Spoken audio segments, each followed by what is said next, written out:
Programming, and my name is Lai Bautista, and today we will be talking about preprocessor directives. Remember the hash stdio.h? Yes, we have been using it in all of our programs by now, and today you will learn the exact meaning of this line.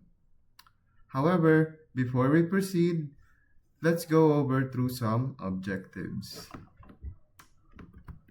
By the end of the video, the learners are expected to 1. Define preprocessor, 2. Identify the purpose of the C preprocessor, 3. Identify each preprocessor directives and their uses, 4. Explain how essential preprocessor directives are for writing efficient and portable code, and lastly, 5. Understand the preprocessing stage. Before we proceed, beware that we will be using an online compiler named Programmes.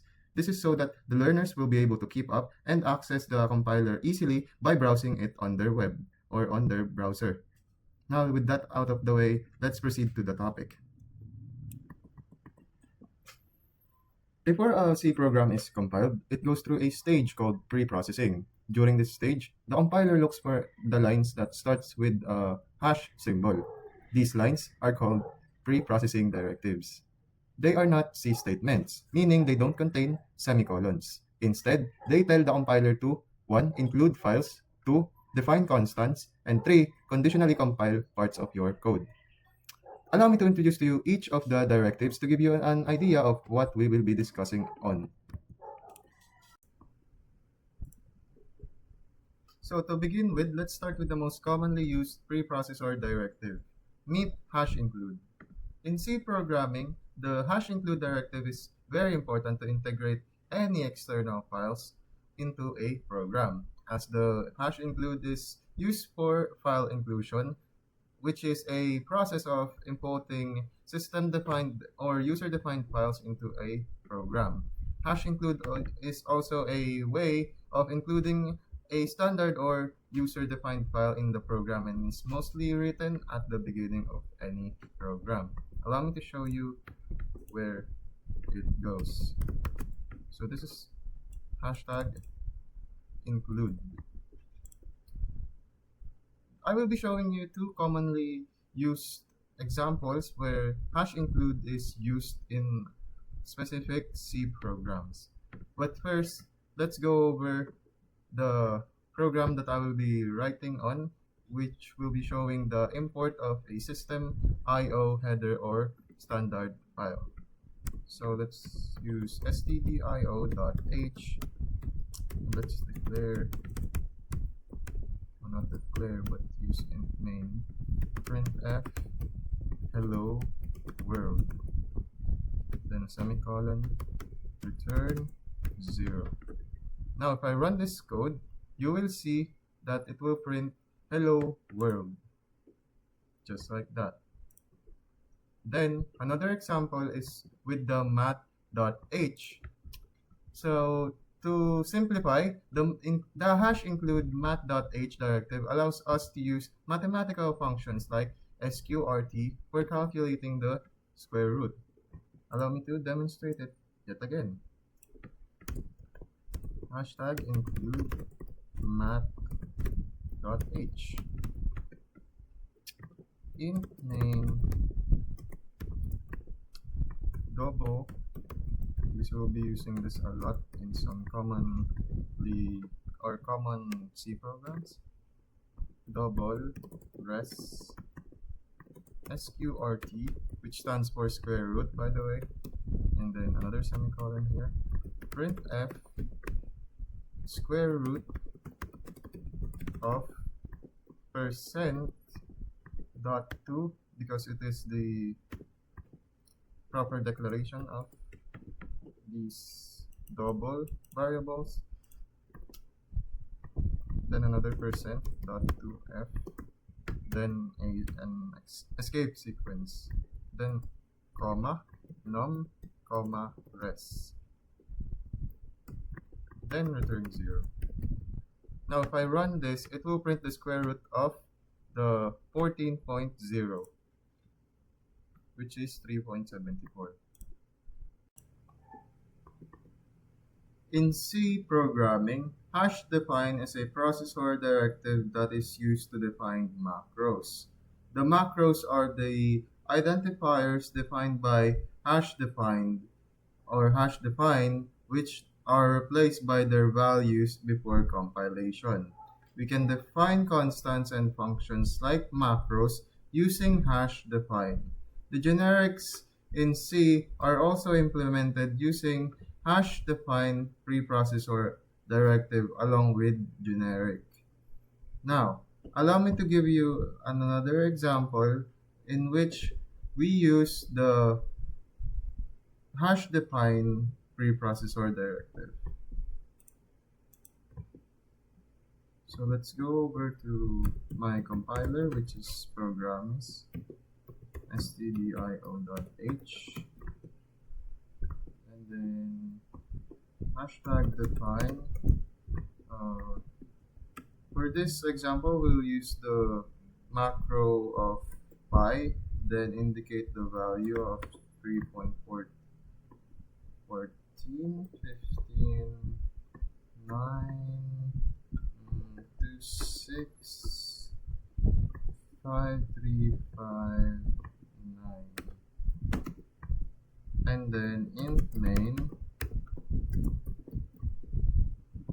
int radius for with a value of 21, and then int area. Then this is where the part where we will utilize the hash define pi. Let me declare the variable first.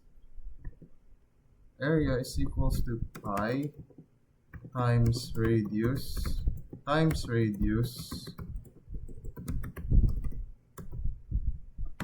If you're smart, you're gonna be familiar with this formula. Now let's print it out. The area of the circle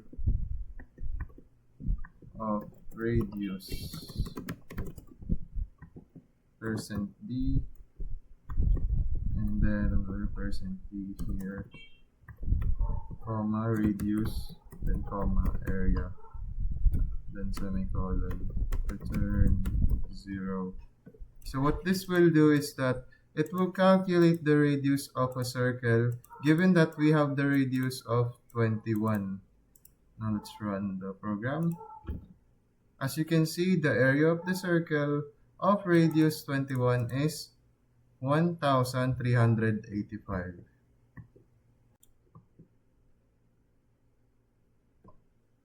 The directives shown in the screen are conditional compilation directives. These directives help to compile a specific portion of the program or lets us skip compilation of some specific part of the program based on some conditions. Here we have if, else, and elif. These directives work together to control which parts of the program get compiled based on a certain conditions. Like for example, if the condition after the hash if is true, the lines after it will be compiled. If not, it checks the condition after associated hash elif. If that's true, those lines will be compiled. And lastly, if neither condition is true, the lines after hash else will be compiled. Let's run the program. As you can see, the hash else is the one that ran rather than the other compilation or conditional compilers. Now, let's proceed to the last directive for the conditional compiler, which is the if-def. Here we are using the if-def directive. The if-def directive checks whether a macro is defined Then, if it is, the code within the hash if def block is included in the program. So if I run this specific code that I just copied earlier, it will print the debugging is enabled. Now, the debug from the hash define is now enabled. To recap what we have discussed, we have hash include, used to include a file in the source code program. Hash define, used to define a macro. Hash if def, used to include a section of a code if a certain macro is defined by hash define. And hash if n def, used to include a section of a code if a certain macro is not defined by hash define. Next, hash if it checks for the specific condition. Hash else is another alternative code that executes if the hash if fails. And then hash end if is used to mark the end of hash if def, and hash if end def. Now that we have reached the end of this video, I encourage you to code yourself. Do it yourself. And by that I mean do it yourself. And that way you will be able to understand how the code works. So if you found this helpful, please consider liking and subscribing. It helps the channel to grow more. And comment down below to help the algorithm. Please also share this to your fellow classmates to help them learn about C. Until next time, bye-bye.